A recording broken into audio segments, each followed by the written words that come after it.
നമ്മളെ വീട്ടിലൊരു ഗസ്റ്റൊക്കെ വരുന്നുണ്ടെങ്കിൽ നമ്മുടെ ഡൈനിങ് ഹാൾ എങ്ങനെ സെറ്റാക്കി വെക്കാനുള്ള വീഡിയോ ആയിട്ട് ഞാൻ വന്നിട്ടുള്ളത്. അപ്പോൾ ആദ്യം തന്നെ ഡൈനിങ് ഹാളിൽ നമ്മുടെ ഈ ഒരു ടേബിൾ നമുക്ക് നന്നായിട്ട് ക്ലീൻ ചെയ്തെടുക്കാം. അപ്പോൾ ഞാനിങ്ങനെ പണിയെടുക്കൽ. അപ്പോൾ ആദ്യം നമ്മൾ ടേബിളിൻ്റെ മേലെ നമ്മുടെ എന്തെങ്കിലും ഡിഷ് വാഷ് ഇങ്ങനെ സ്പ്രെഡ് ചെയ്ത് കൊടുക്കാം. അതിന് ശേഷം നമുക്ക് നല്ലൊരു സ്പോഞ്ച് ഉപയോഗിച്ചിട്ട് എല്ലാ സൈഡും ഒന്ന് തുടച്ചെടുക്കാം.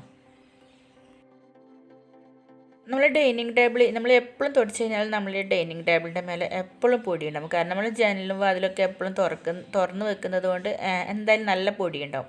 അപ്പോൾ അത് തന്നെ നമുക്ക് ഇങ്ങനെ ഡിഷ് വാഷ് ഇങ്ങനെ സ്പ്രെഡ് ചെയ്ത് കൊടുത്തിട്ട് സ്പോഞ്ച് ഉപയോഗിച്ച് ഇതുപോലെ തുടച്ച് കൊടുത്തു കഴിഞ്ഞാൽ ആ എല്ലാ പൊടികളും നമ്മുടെ ഈ ഒരു സ്പോഞ്ചിലേക്ക് വരും. അതിനുശേഷം നമുക്കൊരു നല്ല കോട്ടൺ തുണി ഉപയോഗിച്ചിട്ട് നന്നായിട്ട് നമ്മുടെ ഈ ഒരു ഗ്ലാസ് മൊത്തമായിട്ട് തുടച്ചെടുക്കാം.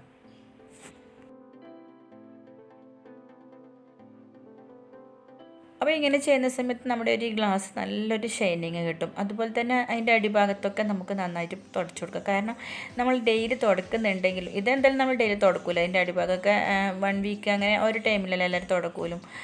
അപ്പം ഇതുപോലെ നന്നായിട്ട് ഒന്ന് തുടച്ചു കൊടുത്തിട്ട് എല്ലാ പൊടിയും നമുക്ക് എടുക്കാം.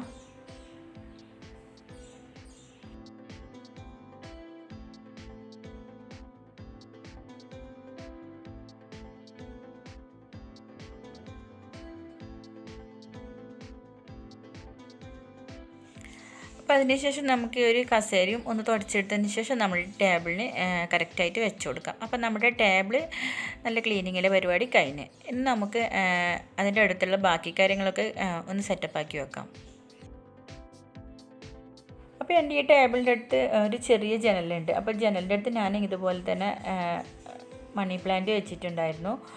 അപ്പോൾ അതൊക്കെ ഒന്ന് മാറ്റിയ ജനലൊക്കെ ഇതുപോലെ നന്നായിട്ട് എന്തായാലും ജനലൊക്കെ പൊടി ഉണ്ടാവുമല്ലോ. നമ്മൾ 1 വീക്ക് ആ ഒരു ടൈമിനല്ലേ നമ്മൾ ജനലും ഇതൊക്കെ തുടക്കലും. അപ്പം ആരും ഗസ്റ്റ് വരുന്ന ടൈമിന് അതൊക്കെ ഒന്ന് നന്നായി തുടച്ച് നല്ലൊരു ക്ലീനിങ് ആയി കിട്ടും. അതുപോലെ തന്നെ നമുക്ക് മണി പ്ലാന്റ് ഒരു ചെറിയ ഗ്ലാസ് പാത്രത്തിലാണ് വെച്ചിട്ടുള്ളത്. അതൊന്ന് വെള്ളമൊക്കെ മാറ്റി അപ്പം അത് നന്നായി ഒന്ന് കഴുകിയ ശേഷം നമുക്കതിലേക്ക് വീണ്ടും നമ്മുടെ ഒരു പ്ലാൻ വെച്ച് കൊടുക്കാം. അപ്പോൾ ഇല്ലെങ്കിൽ ആ ഒരു വെള്ളത്തിലൊക്കെ മൊത്തം കച്ചറൊക്കെ ഉണ്ടാവും. നമ്മൾ ആരെങ്കിലും വരുന്ന ടൈമിന് ആ ഒരു ക്ലീനിങ് കാണില്ല അത്. അപ്പോൾ ഞാൻ ഇതുപോലെയാണ് ചെയ്ത് കൊടുക്കൽ.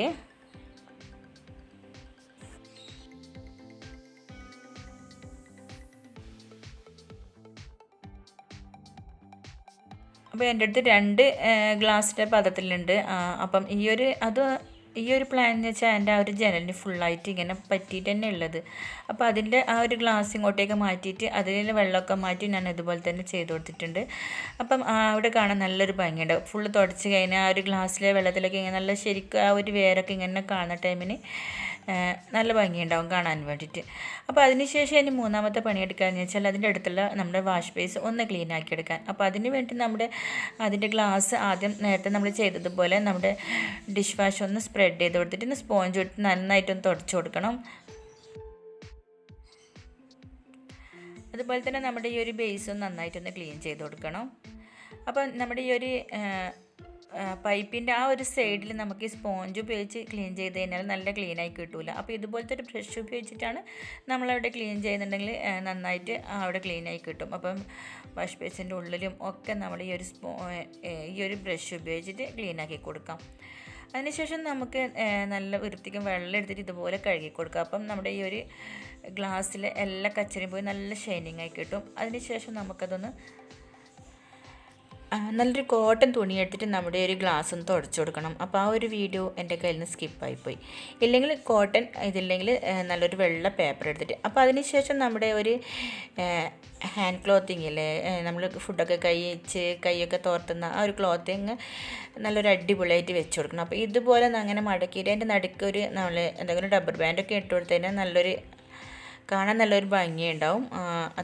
അതുകൊണ്ട് ഞാൻ ഇതുപോലെ മടക്കിയിട്ട് അതിന് നടുക്കൊരു റബ്ബർ ബാൻഡ് ഇട്ട് കൊടുക്കുകയാണ് ചെയ്യുന്നത്.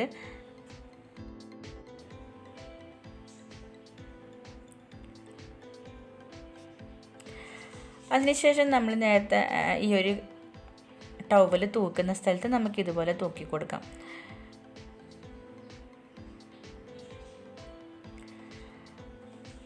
അപ്പോൾ നമ്മുടെ ഈ ഒരു അതിൻ്റെ അടുത്ത് തന്നെ നമ്മുടെ ആ ഗ്ലാസ് സ്ഥലത്ത് തന്നെ നമ്മുടെ ഒരു ഹാൻഡ് വാഷും കൂടി വെച്ച് കൊടുക്കണം. അപ്പോൾ നമ്മുടെ വാഷ് ബേസ് ഇവിടെ റെഡിയായി. ഇനി നമുക്ക് നമ്മുടെ ലിവിങ് റൂമിൻ്റെ ആ ഒരു ഏരിയ ഒന്ന് റെഡിയാക്കിയെടുക്കാം.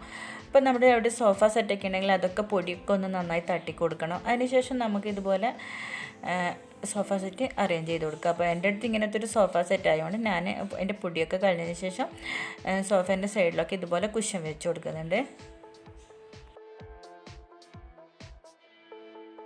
കാരണം ഗസ്റ്റ് വന്നു കഴിഞ്ഞാൽ ഫസ്റ്റ് ഇരിക്കൽ നമ്മുടെ ഒരു സോഫ സെറ്റിൻ്റെ മേലെയാണ്. അപ്പോൾ അതൊന്ന് ക്ലീനിങ് ഇല്ലെങ്കിൽ പൊടിയൊക്കെ ഉണ്ടെങ്കിൽ അത് അത്ര വൃത്തിയില്ലാത്തൊരു സ്ഥലം എന്ന് വിചാരിക്കില്ലേ.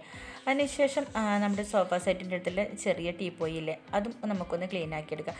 അപ്പോൾ സാധാരണ നമ്മൾ പേപ്പറൊക്കെ വായിച്ചിട്ട് അതങ്ങനെ അവിടെ ഇങ്ങനെ അലസതമായിട്ട് ഇടുന്നതല്ലേ. അപ്പോൾ അതൊക്കെ ഒന്ന് മാറ്റിയെടുക്കാം.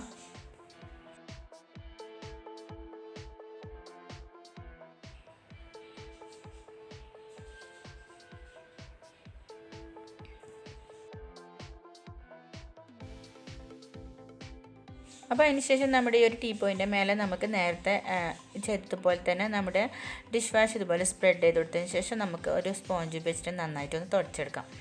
അപ്പോൾ ഇതിലും നമ്മളെന്തായാലും ചായ ടി വി ഒക്കെ കണ്ട് ചായയൊക്കെ കുടിക്കുന്നുണ്ടെങ്കിൽ ഫുൾ കച്ചറി ഉണ്ടാവും. ഡെയിലി തുടച്ചിട്ടുണ്ടെങ്കിലും നമ്മൾ പിള്ളേരൊക്കെ എന്തെങ്കിലും തിന്നിട്ടുണ്ടെങ്കിൽ അതൊക്കെ അവിടെ പറ്റിയിട്ട് എന്തായാലും ഉണ്ടാവും. അപ്പോൾ ഇതുപോലെ ചെയ്തതിന് ശേഷം ഒരു തുണി ഉപയോഗിച്ചിട്ട് വീണ്ടും നന്നായിട്ട് തുടച്ചു കൊടുക്കാം. അതിനുശേഷം നല്ലൊരു ഷൈനിങ് കിട്ടാൻ വേണ്ടി നമുക്കൊരു വെള്ള പേപ്പർ എടുത്ത് തുടച്ചു കൊടുക്കണം. അപ്പോൾ അതിന് മുമ്പ് നമ്മൾ ഈ ഒരു ടീ പോയിൻ്റെ അടിക്കൊക്കെ നന്നായിട്ട് പൊടിയൊക്കെ ഉണ്ടാവും. അതൊക്കെ നമുക്കൊന്ന് തുണി ഉപയോഗിച്ച് നന്നായി തുടച്ചു കൊടുക്കാം.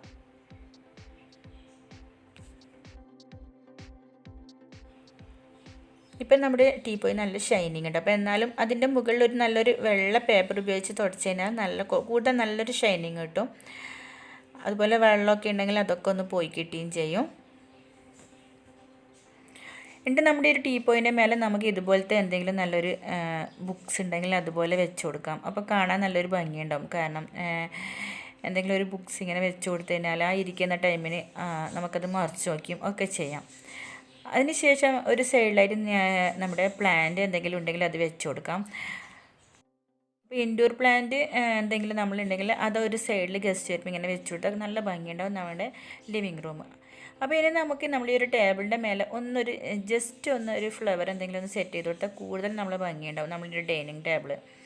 അപ്പോൾ അതിന് വേണ്ടിയിട്ട് ഇതുപോലെ എന്തെങ്കിലും ഒരു പൂവ്, അപ്പോൾ ഇവിടെ ആന്തോരിയ ഉണ്ടായിട്ടുള്ളത് അതൊക്കെ കട്ട് ചെയ്തിട്ട് ചെറിയൊരു ഗ്ലാസ്സിൽ കുറച്ച് വെള്ളം ഒഴിച്ചിട്ട് ഇതുപോലെ ഒന്ന് വെച്ചുകൊടുക്കുകയാണെങ്കിൽ നല്ലൊരു ഭംഗിയുണ്ടാവും. എന്തെങ്കിലും വേറെ എന്തെങ്കിലും പൂവുണ്ടെങ്കിൽ എന്തെങ്കിലും ജസ്റ്റ് ഒരു ചെറിയ ഗ്ലാസ്സിൽ വെച്ചിട്ട് ഇതുപോലെ ടേബിളിൻ്റെ മേലെ വെച്ച് കൊടുത്താൽ അത് നല്ലൊരു ഭംഗിയാണ്. അപ്പം ചെറുതായിട്ടുള്ള ഈ ഒരു എന്താ പറയുക ഡൈനിങ് ടേബിൾ അറേഞ്ച് ചെയ്യുന്ന ഈ ഒരു വീഡിയോ ഇവിടെ അവസാനിച്ചു കേട്ടോ. വീഡിയോ ഇഷ്ടമായിട്ടുണ്ടെങ്കിൽ ലൈക്ക് ചെയ്യണം, ഷെയർ ചെയ്യണം. എൻ്റെ ചാനൽ ആദ്യമായിട്ടാണ് കാണുന്നതെങ്കിൽ ചാനലൊന്ന് സബ്സ്ക്രൈബ് ചെയ്യണേ. അപ്പം വീണ്ടും പുതിയൊരു വീഡിയോയുമായി കാണാം. അതുവരേക്കും ബൈ ഇൻഷാ അല്ലാ.